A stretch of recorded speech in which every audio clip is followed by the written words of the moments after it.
Sebab saya dari wartawan itu banyak informasi, kemudian saya juga sering ditanya dan saya bisa menyampaikan pesan pada masyarakat lewat wartawan. Ya, jadi komunikasinya itu menurut saya dapat juga, kita juga memberikan pada banyak pihak masyarakat melalui wartawan, dari wartawan, melalui wartawan. Jadi hubungan yang timbal balik dan hubungan yang menurut saya hubungan yang membawa manfaat banyak sekali kalau kita bisa menggunakannya dengan baik, ya.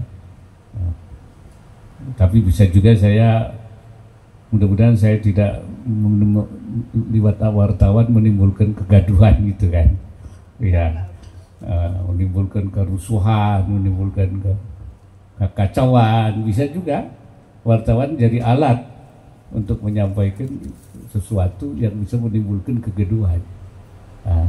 Saya mudah-mudahan tidak, ya.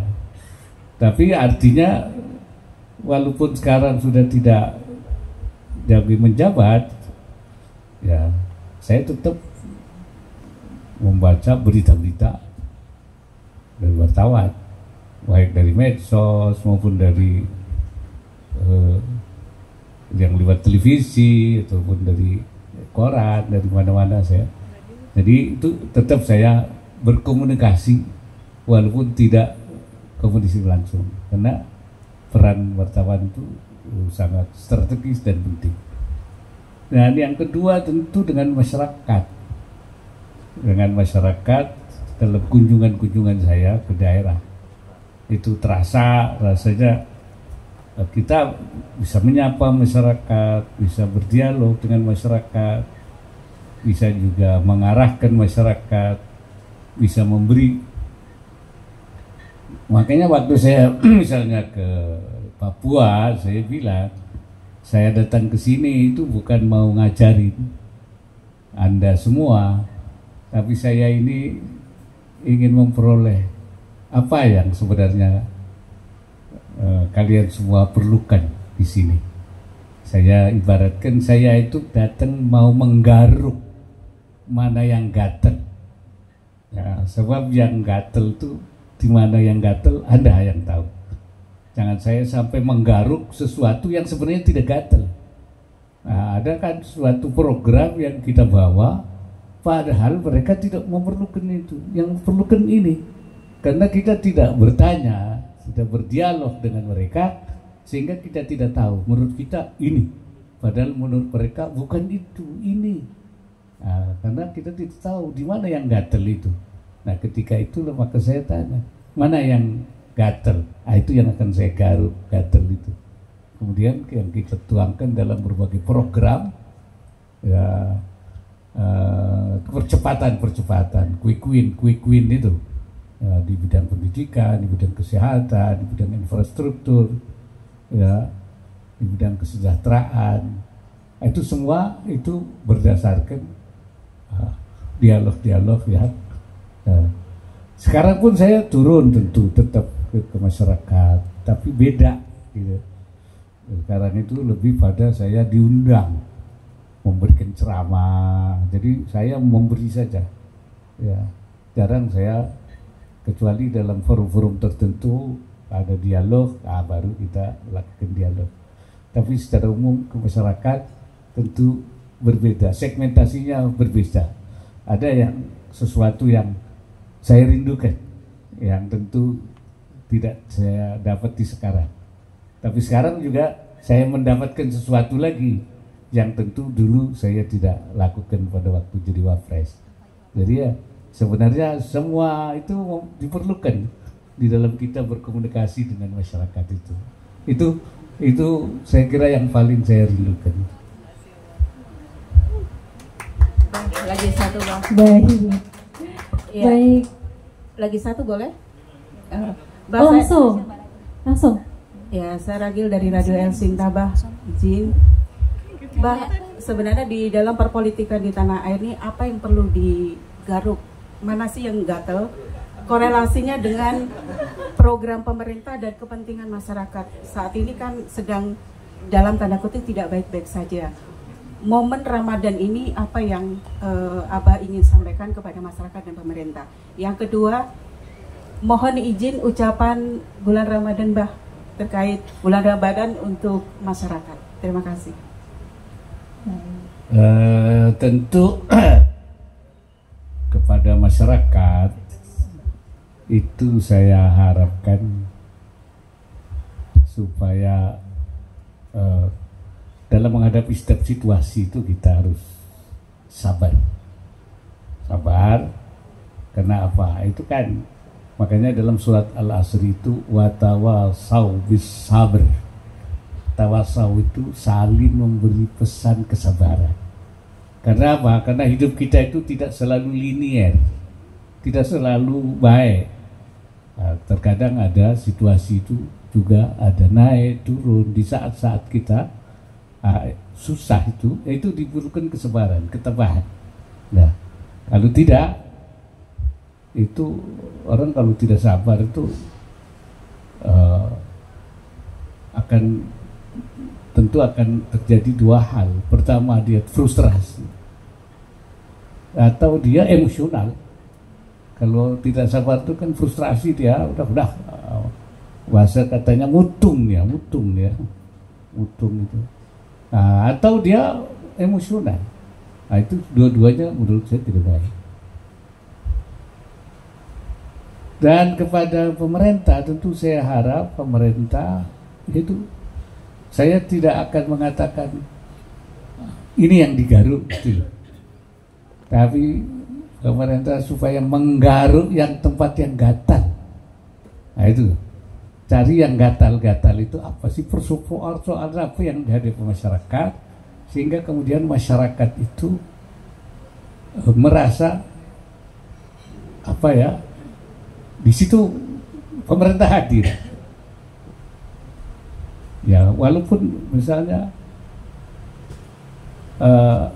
yang diinginkan masyarakat itu tidak 100%, tidak 50%, tetapi respon terhadap keinginan masyarakat, tuntutan itu dipenuhi. Saya kira, saya harapkan seperti itu. Mudah-mudahan seperti itu pemerintah kita itu. Jadi itu di dalam menghadapi. Kemudian dalam menyampaikan kepada para tentu pegiat kegiatan di bidang politik, itu tidak boleh tidak menyampaikan ya usulan-usulan. Tapi saya tidak menggunakan bahasa kritik. Ya, kalau bahasa kiai itu bukan bahasa kritik ya, bahasanya itu tausiah. Ya, makanya dalam surat An-Nur namanya watawasau bil haq, saling pesan memesan di dalam kebenaran. Nah, kenapa itu dipentingkan saling memesan itu, saling mengingatkan itu? Ya, karena memang sering lupa orang kan terhadap kebenaran, hal-hal yang harus dilakukan secara benar itu sering lupa karena odongan dari dalam dirinya atau dari luar bisa saja itu sekarang lupa. Nah, orang yang sedang lupa itu ditausiah namanya, itu diberikan penjelasan supaya lebih ini, jangan seperti ini, jangan seperti ini. Nah, tetapi ketika tausiah itu tidak memperoleh respon, bahkan memperoleh respon balik, ya kan? Artinya malah menjadi bumerang ketika kita memberi tausiah dianggap menghina atau mengapa, marah yang diberi tausiah itu marah. Nah, disitulah kembali lagi watawasau bis sabr tadi, harus pesan dengan sabar, harus sabarlah, karena tidak semua apa yang kita sampaikan itu kan bisa dilaksanakan dengan baik. Nah, kalau dua tawasau bil haq, tawasau bis sabr itu terus dibangun di dalam tatanan kehidupan kita, baik masyarakat maupun yang berkuasa, saya kira semuanya akan berjalan dengan baik. Ya, masyarakat juga sabar, tidak tabah dalam menghadapi situasi yang karena keadaan ya harus terjadi seperti itu memang hal yang tentu tidak diinginkan oleh semua pihak. Ya, seperti musibah banjir itu sebenarnya kesalahan, menurut saya itu kesalahan kita tidak mengantisipasi. Ya, saya itu sebenarnya masalah ini sudah difahami antara tahun 70 sampai 78. Ketika itu saya jadi anggota DPRD DKI. Jika jadi anggota DPRD DKI, saya jadi ketua fraksi. Walaupun umur saya belum 30, sudah jadi ketua fraksi saya di DPRD DKI itu. Ya. Umur 26, 27, saya anggota termuda dulu. Tapi saya ketua fraksi. Itu membicarakan tentang joint planning antara Jakarta dan Jawa Barat. Ya, supaya pembangunannya itu dalam satu planning, satu perencanaan, sehingga tidak terjadi dampak buruknya. Jadi pembangunannya itu sudah diatur. Tapi waktu itu masih ego sektoral, ego daerah. Jawa Barat tidak mau. Urusan saja, urusan daerah kita Jawa Barat urusan. Kalau Anda masih perlu daerah, masih diperluas ke laut saja sana. Ya memang sekarang ya direklamasi ke laut. Nah, akhirnya pembangunan ini tidak terencana dengan baik. Dibangunlah wilayah-wilayah di Jawa Barat itu. Akhirnya sekarang baru terjadi dampaknya. Jakarta kena, Jawa Barat malah kena juga, Bekasi kena, Tangerang, Banten kena, Bogor sendiri kena, bahkan Cisarua sendiri kena. Ini sebenarnya kita tidak mengantisipasi itu. Syekh Nawawi itu di dalam tafsirnya mengingatkan begitu, waktu menafsiri khudhu hidrakum, kamu haruslah mengambil siap antisipasi. Ayat itu untuk ayat perang. Kalau dalam perang kita harus menghadapi. Tapi beliau mengatakan wa hadhil ayat tadullu ala wujubil hidri an jami'il madar al-madnunah. Ayat ini menunjukkan wajibnya kita bersiap-siap, berantisipasi terhadap semua bahaya yang akan terjadi. Apapun yang akan terjadi itu kita harus siap-siap. Ada bahaya penyakit kita siap, ada bahaya.